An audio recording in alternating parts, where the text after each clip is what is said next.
siang ini kembali Barreskrim akan merilis dalam pengungkapan kasus yang sudah dilaksanakan ke hari ini, ya.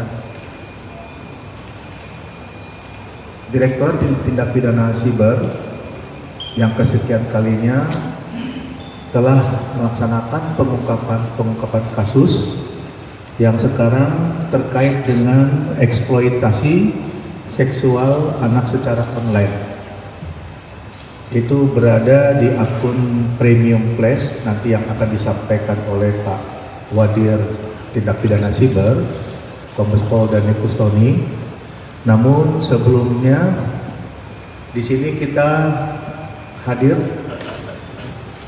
ada dari Kementerian PPA, yaitu Ibu Akwirlani Ritonga yang berada di sebelah kanan saya ini. Beliau sebagai asisten Deputi Pelayanan Anak yang memerlukan perlindungan khusus. Kemudian hadir pula dari KPAI Bapak Dr. Andes Kawian MIKOM sebagai komisioner KPAI. Kemudian hadir pula dari unit pelaksana teknis Pusat Perlindungan Perempuan dan Anak atau kita singkat sebagai UPT P3A DKI Jakarta, yaitu Ibu Tri Palupi Diah Handayati. Beliau sebagai Kepala Pusat Perlindungan Perempuan dan Anak. Rekan-rekan media sekalian, ini kebetulan bertepatan dengan Hari Anak Nasional, ya, di mana jatuh pada tanggal 23 Juli 2024.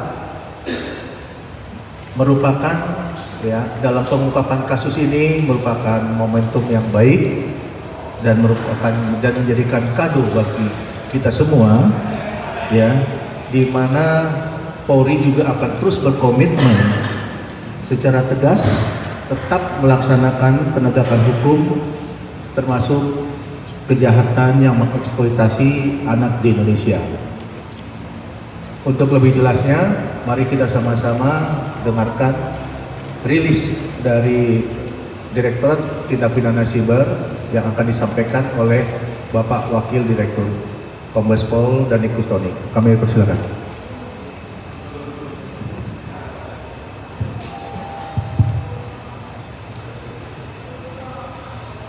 Baik, terima kasih.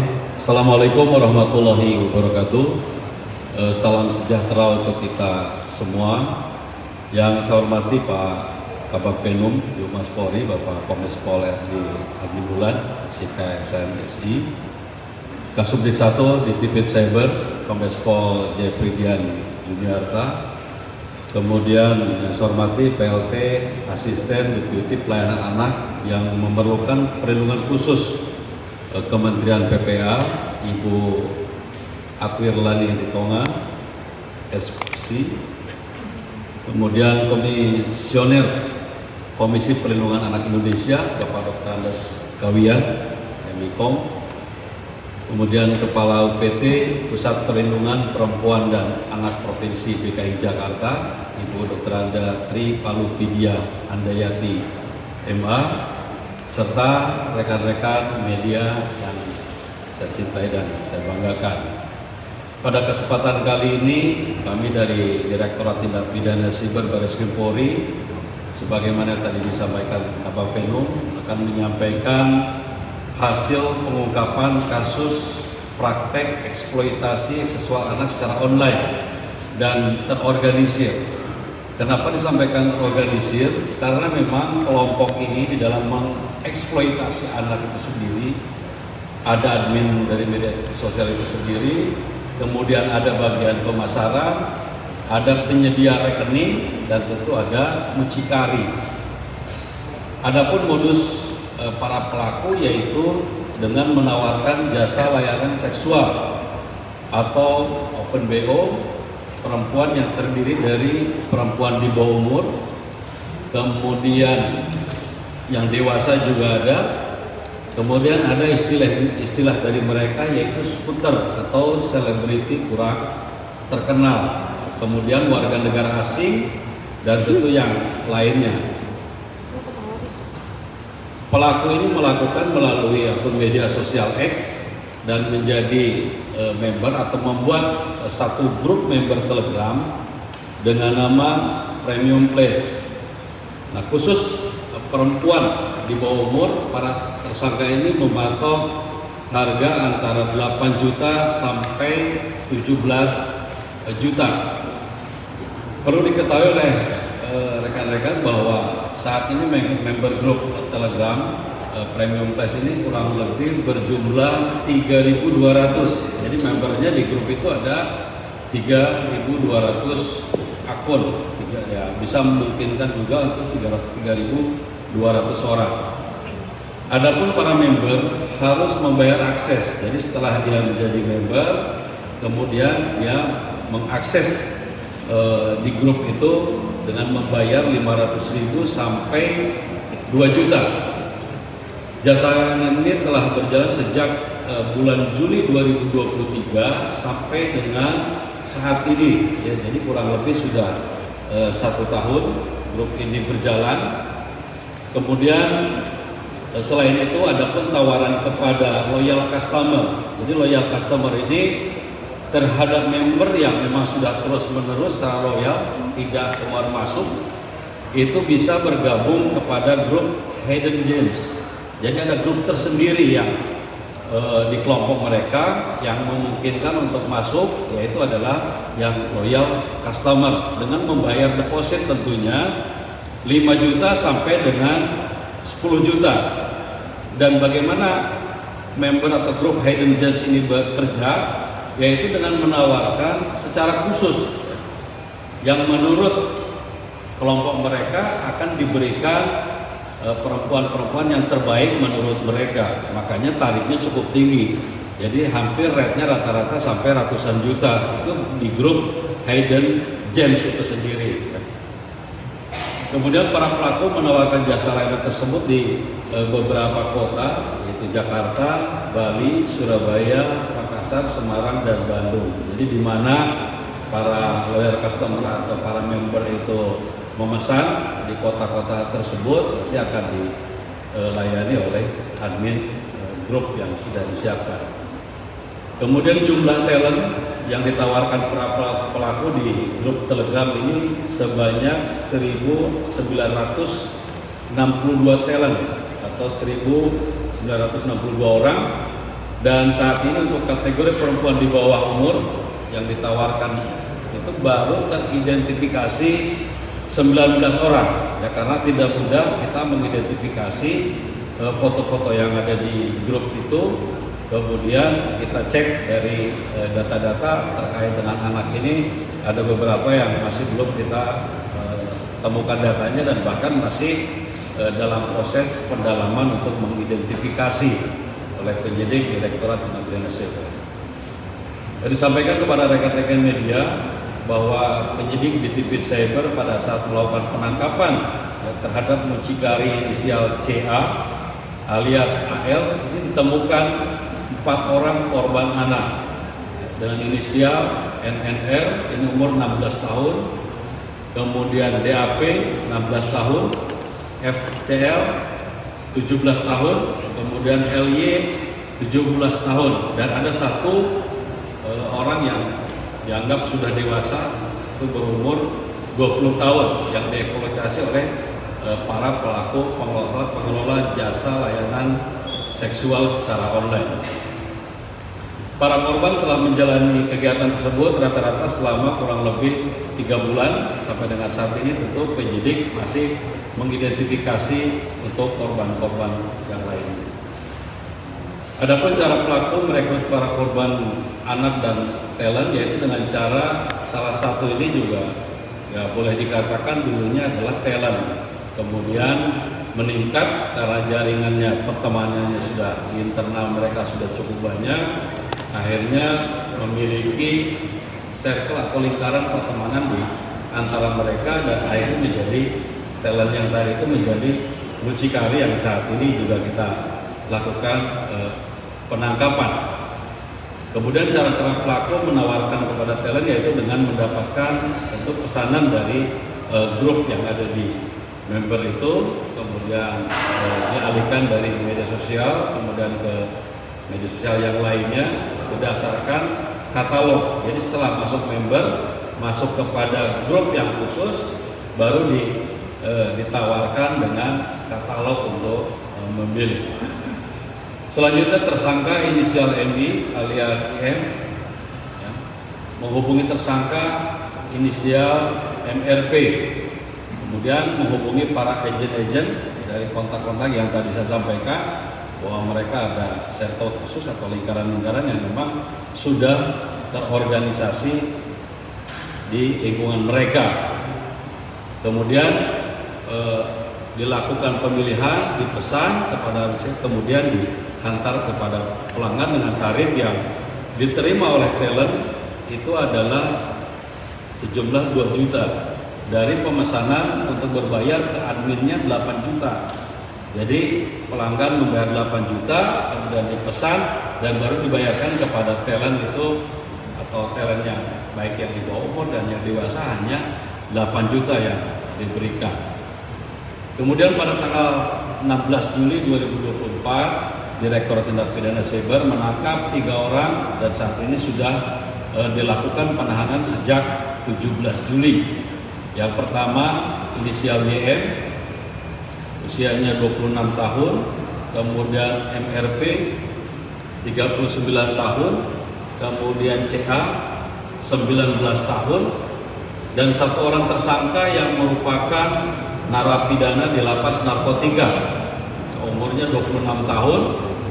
Kemudian peran-perannya tadi sudah kami gambarkan bahwa saudara MI ini merupakan pelaku utama yang membuat admin, yang membuat akun di media sosial X, kemudian membentuk atau membuat grup Telegram di Premium Plus. Jadi nama akunnya Premium Plus.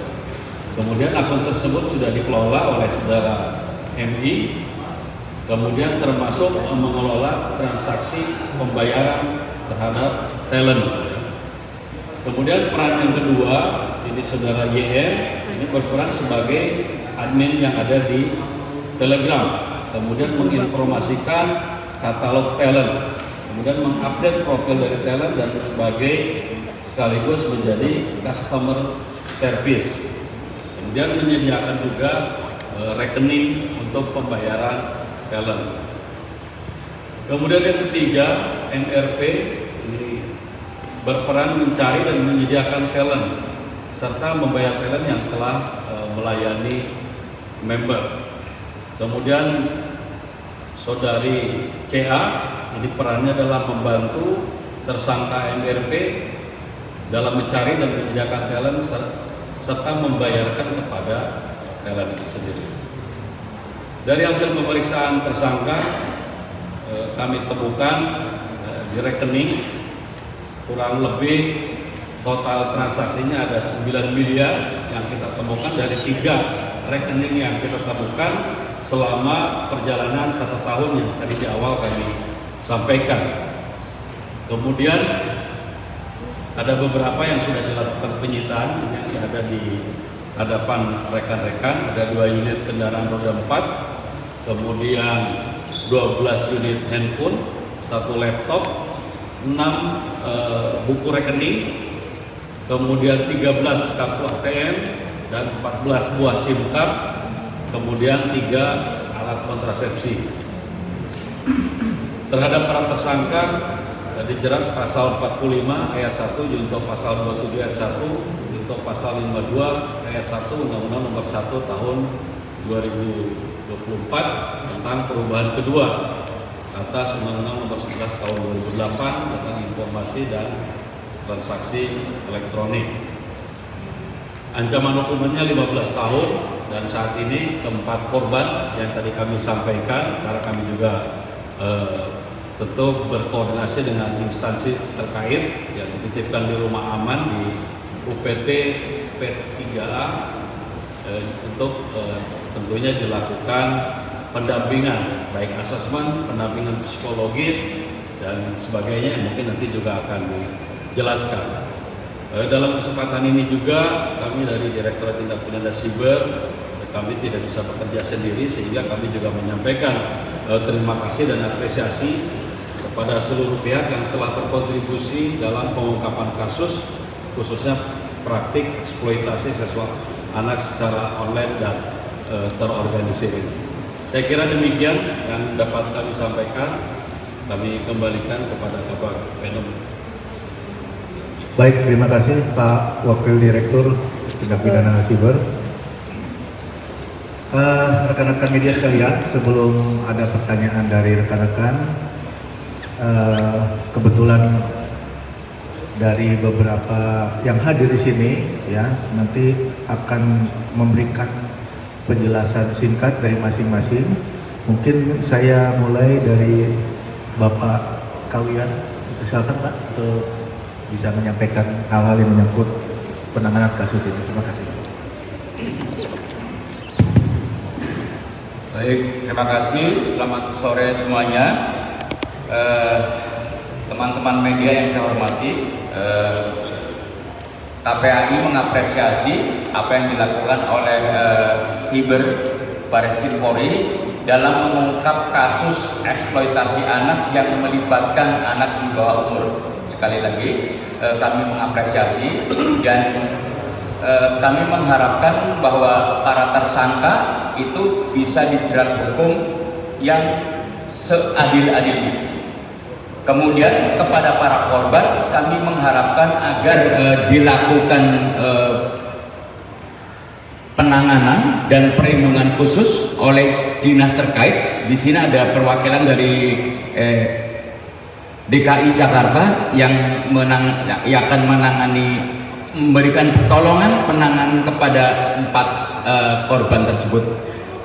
Penanganan terhadap korban harus dilakukan secara cepat, ya, sistematik, ya, baik meliputi pendampingan psikologi, kesehatan, dan sebagainya, dan itu harus dilakukan secara cepat. Karena mereka ada yang masih sekolah, maka harus dikembalikan haknya untuk belajar. Ini harus kita perhatikan karena mereka adalah masih punya hak untuk belajar dan hak-hak lain. Kemudian singkat saja, ini kan merupakan satu kasus yang sebenarnya yang terungkap baru ada 4, ya. Dari semuanya ada berapa tuh Pak? Ada 1.962 kasus anak yang menjadi korban eksploitasi seksual itu dalam prakteknya lebih besar atau lebih banyak dari yang terungkap. Ini karena berbagai faktor, dan faktor yang penting juga dalam kasus ini kita harus para keluarga introspeksi, ya, bagaimana orang tua mengawal, mendidik, mengasuh anak-anaknya jangan sampai terjerat dalam kasus eksploitasi seksual. Data di KPAI pada tahun 2023 menunjukkan bahwa dari 2.656 kasus itu yang terdiri atas 1.833 kasus pemenuhan hak anak dan 823 kasus perlindungan khusus anak. Ini sebagian besar adalah kasus mengenai pengasuhan yang masuk dalam kategori pemenuhan hak anak. Pengasuhan keluarga yang cerai-berai, keluarga yang tidak harmonis, ya, eksploitasi seksual terhadap mereka. Sekali lagi, KPAI berharap bahwa anak-anak tersebut yang menjadi korban segera diberikan penanganan secara tepat, sistematis, dan dikembalikan hak-hak mereka sebagai anak. Itu yang bisa kami sampaikan. Terima kasih. Assalamualaikum warahmatullahi wabarakatuh. Baik, terima kasih Bapak Kawian. Mungkin bisa Ibu dilanjutkan, Bu Atwilani Britoma.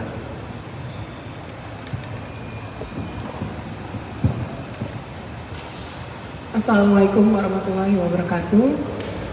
Shalom, Om Swastiastu, Namo Buddhaya. Selamat siang rekan-rekan semuanya, Bapak Ibu yang saya hormati. Kami dari Kementerian Pemberdayaan Perempuan dan Perlindungan Anak, saya selaku PLT Asisten Deputi Pelayanan Anak yang memerlukan perlindungan khusus. Tentu yang pertama, kami mengapresiasi setinggi-tingginya kerja keras dan respon cekatan dari tim Cyber Polri, Barreskrim Polri, dan juga rekan kami dari UPT PPPA DKI Jakarta yang telah menangani kasus ini. Dan berdasarkan data yang kami peroleh di Kementerian Pemberdayaan dan Perlindungan Anak, data eksploitasi atau kekerasan terhadap anak di ranah daring cenderung meningkat setiap tahunnya, Pak. Jadi melalui layanan hotline Sahabat Perempuan dan Anak 129 yang kami miliki saja, di tahun 2023 kami menerima sebanyak 122 aduan, dan juga di tahun 2024 ini hingga dari Januari hingga Juli kami menerima 67 aduan untuk kekerasan anak di ranah daring. Dan tentu saja dari fakta tersebut, terutama terjadinya kasus ini, ternyata kasus kekerasan anak di ranah daring ini menjadi pekerjaan rumah yang masih belum selesai dan dapat terjadi dan menimpa anak-anak kita di Indonesia. Dan salah satu faktor adalah usia anak, dan usia di mana usia ini masih dalam tumbuh kembang remaja, di mana pengaruh sosial, lingkungan sosial, dan perkembangan teknologi ini menjadi salah satu faktor yang berperan penting tentunya dalam kehidupan seorang anak. Dan sehingga maka dari itu kehangatan dari keluarga, kemudian juga komunikasi yang positif, dan juga bimbingan dari orang tua itu menjadi salah satu kunci untuk memberantas terjadinya kasus eksploitasi online atau di ranah daring. Dan selain itu ternyata kami juga melihat beberapa faktor terjadinya kasus ini adalah faktor emosi, kematangan emosional, dan juga faktor pengaruh ekonomi yang menyebabkan anak mudah sekali tergiur untuk mencari jalan keluar yang cepat dan instan untuk menyelesaikan masalah-masalahnya. Sehingga tentu saja ini menjadi perhatian kita bersama bagaimana kasus eksploitasi terhadap anak khususnya di dunia online atau di ranah daring ini tidak dapat terjadi lagi.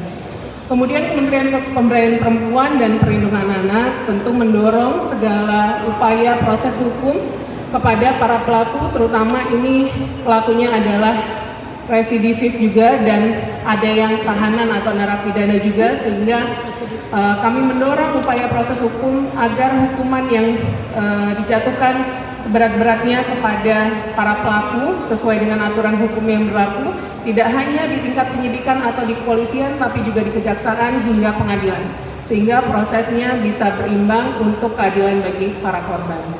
Dan tentu pada kesempatan ini bertepatan dengan Hari Anak Nasional tanggal 23 Juli 2024, kami mengingatkan kembali kepada para orang tua, tenaga pendidik, tokoh masyarakat, dan seluruh lapisan masyarakat untuk kembali memperkuat pengawasan terhadap anak-anak kita dan juga melakukan deteksi dini apabila memang melihat anak-anak kita berada dalam situasi yang rentan atau berbahaya. Dan jangan segan untuk melapor, terutama kepada aparat penegak hukum ataupun kanal-kanal aduan yang tersedia. Salah satunya di Kementerian Pemberdayaan Perempuan dan Perlindungan Anak kami memiliki hotline Sahabat Perempuan dan Anak 129 apabila memang Anda semua melihat, mendengar, dan merasakan terjadinya kekerasan terhadap anak. Sehingga sinergi antar pihak tentu saja merupakan salah satu upaya kita untuk menciptakan lingkungan yang aman dan nyaman bagi anak-anak Indonesia. Tentu saja terakhir, anak Indonesia, anak terlindungi, dan Indonesia maju. Wassalamualaikum warahmatullahi wabarakatuh. Terima kasih. Assalamualaikum warahmatullahi wabarakatuh. Selamat siang, salam sejahtera untuk kita semua. Iya. Tes sudah. Ya. Kami dari unit pelayanan teknis ya. Jadi dari UPT Pusat Perlindungan Perempuan Anak di bawah Dinas PPAPP, Dinas Pemberdayaan Perlindungan Anak dan Pengendalian Penduduk Pemprov DKI Jakarta. Nah, ini menjadi salah satu tugas kami, yaitu tadi yang sudah disampaikan oleh Ibu Asdep, yaitu terkait dengan penanganan kekerasan perempuan dan anak. Dari kejadian yang kemarin ya tanggal 16 itu sudah kami tangani 5 orang ya, yang 4 diantaranya adalah anak-anak dan 1 perempuan ya usia 20 tahun. Nah, ini sudah mendapatkan pendampingan dari UPT kami ya. Beliau atau anak-anak kami ya yang kemarin sudah kami dampingi itu terkait asesmen awal, kemudian identifikasi kebutuhan ya, kemudian ada beberapa kebutuhan terkait dengan rumah perlindungan sementara. Nah, ini yang menjadi salah satu concern kami karena dari jam 4 ya, jam 4 sore sampai jam 4 pagi. Nah, teman-teman kami ya yang dari UPT P2 itu mendampingi sampai pagi. Dan tentunya ini luar biasa lelahnya ya. Akhirnya kami tempatkan di RPS kami. Tadi juga Bapak menanyakan, Bu, alamat RPS-nya di mana? Ini rahasia ya, karena memang untuk keamanan dan kenyamanan korban ya. Jadi kami merahasiakan alamatnya, tetapi alhamdulillah ya di jam 2 siang pada tanggal 17 Juli kami berkoordinasi dengan Dinas Sosial dan sudah kami rujuk ya, kami rujuk ke rumah aman tempat Dinas Sosial. Nah, tentunya ini nanti kami juga selalu berkoordinasi, berkolaborasi terkait kebutuhan-kebutuhan anak. Karena apa? Dari usia ya tadi yang sudah disebutkan oleh Pak Wadir ya, bahwa keterkaitan anak ya, kebutuhan anak itu pendidikan, kemudian kebutuhan akan kesehatan. Nah, ini tentunya kami akan berkoordinasi ya dengan Dinas Pendidikan, kemudian Dinas Kesehatan tentunya. Nah, ini salah satu concern kami untuk rencana tindak lanjutnya. Kemudian kami juga mengucapkan terima kasih ya, apresiasi setinggi-tingginya kepada Barreskrim Polri karena sudah secara cepat dan tanggap ya terkait dengan eksploitasi seksual anak ya, anak dan perempuan ya, ini secara online. Mungkin ini menjadi salah satu kenapa kami dari P2 selalu berkolaborasi dengan kepolisian. Perlu kami informasikan di sini data-data yang kami tangani ya pada dari tahun 2021, 22, 23 itu meningkat ya. Tahun 2021 itu sebanyak 1.313 kasus yang kami tangani. Nah, ini kami juga agak terkaget-kaget lah, kenapa ya ini semakin banyak istilahnya warga DKI yang berani speak up ya. Tentunya ini menjadi tantangan tersendiri bagi kami. Nah, di tahun 2023 ini menjadi 1.455 kasus yang kami tangani. Nah, ini tentunya menjadi fenomena gunung es ya Bu Lani, karena ini yang berani melapor, yang tidak atau yang belum melapor itu tentunya masih ada dan masih banyak. Di tahun-tahun yang akan datang bukannya meningkat tapi menurun, dalam arti memang warga atau warga DKI ini sudah mulai peduli. Tadi yang sudah disampaikan oleh Bapak KPI dan Kementerian KPA ya, keterkaitan dengan peran orang tua, lingkungan sosial itu sangat mempengaruhi. Jadi mohon ini para teman-teman media ini juga menjadi, saya promosi sedikit nih ya terkait dengan hotline kami ya, karena kami di UPT ini 24 jam ya, tidak mengenal itu libur atau hari istilahnya Sabtu Minggu, tetap kami melayani teman teman-teman atau warga Jakarta. Nah, ini di hotline kami 0813 176 17622. Monggo silahkan, kami melayani dengan senang hati apabila ada ya tetangga atau mungkin kerabat yang istilahnya melakukan atau bahkan mendengar, itu bisa dilaporkan ke P2. Mungkin dari saya cukup sekian. Terima kasih. Wassalamualaikum warahmatullahi wabarakatuh. Waalaikumsalam. Baik, terima kasih kepada Bapak Kawian penjelasannya, kemudian dari Ibu Adilani Pitonga dan Ibu Tripalupi Diah Handayati. Tadi penjelasan dari masing-masing kementerian dan lembaga sudah menyampaikan terkait masalah eksploitasi anak. Rekan-rekan sekalian, saat ini kita Lu mau pakai baju putih ini ya? atau rekan-rekan bisa memberikan pertanyaan ya. Saya di awal akan memberikan kesempatan 3. 1, 2, 3 ya. Kebetulan mic-nya dekat sana, berarti di tengah dulu. 1, kemudian 2 dan 3 ya. Oke, silakan. Ya. Sebutkan nama dengan dari media. Perkenalkan, saya Riana dari iNews ID. Mau bertanya, tadi kan dari penjelasan awal ada 1000 talent, 19 diantaranya adalah anak di bawah umur. Ini apakah mereka semuanya bersekolah atau putus sekolah? Itu satu. Lalu apakah ada keterkaitan orang tua di dalam? Karena kita ketahui anak di bawah umur ini seharusnya masih berada dalam pengawasan orang tua. Bagaimana caranya mereka bisa melakukan pekerjaan ini yang notabene-nya adalah mereka pasti akan keluar rumah dengan waktu yang cukup lama. Begitu. Terima kasih. Satu-satu aja dulu ya, langsung dijawab Ibu. Jihan mau nanya. Jihan kan nanya. Iya, bisa.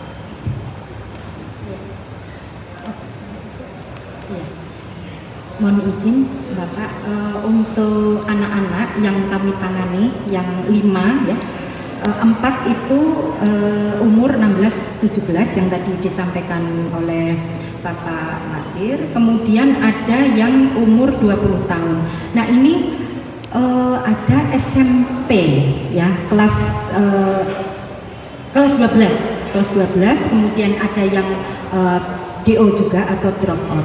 Jadi yang kami tangani yang melapor atau yang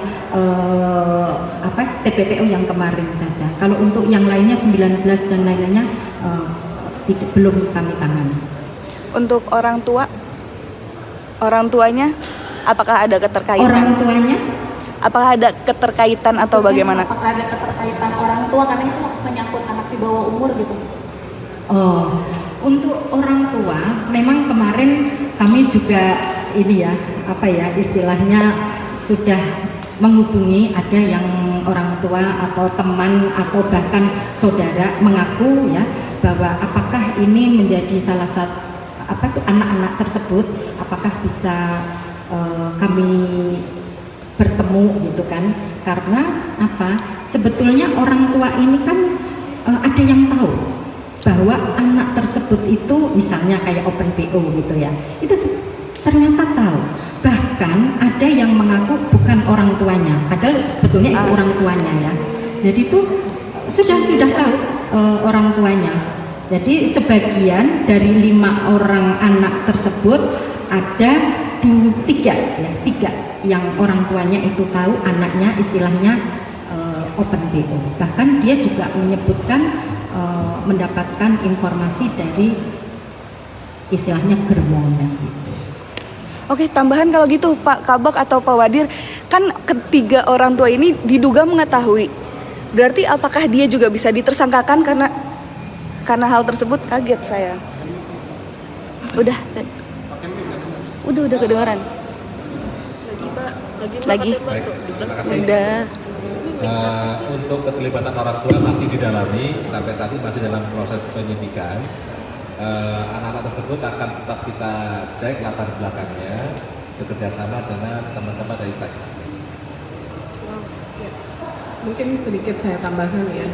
Jadi dari banyaknya kasus yang tentu terjadi terkait dengan eksploitasi anak di ranah online terutama, ini memang banyak sekali masyarakat kita, orang tuanya justru yang memerintahkan, seperti yang tadi disampaikan oleh Bu Pangti. Namun proses di kasus ini tentu tadi sudah disampaikan bahwa kita menghormati tahapan yang ada dan tentu orang tua masih didalami apakah keterlibatannya sampai sejauh mana gitu ya. Apakah nanti orang tua memang betul paham gitu ya bahwa memang memerintahkan anak atau memang tahu dan kemudian terlibat secara langsung untuk bisa melemparkan anak gitu ya dalam tanda kutip kepada mucikari gitu ya atau agennya ya.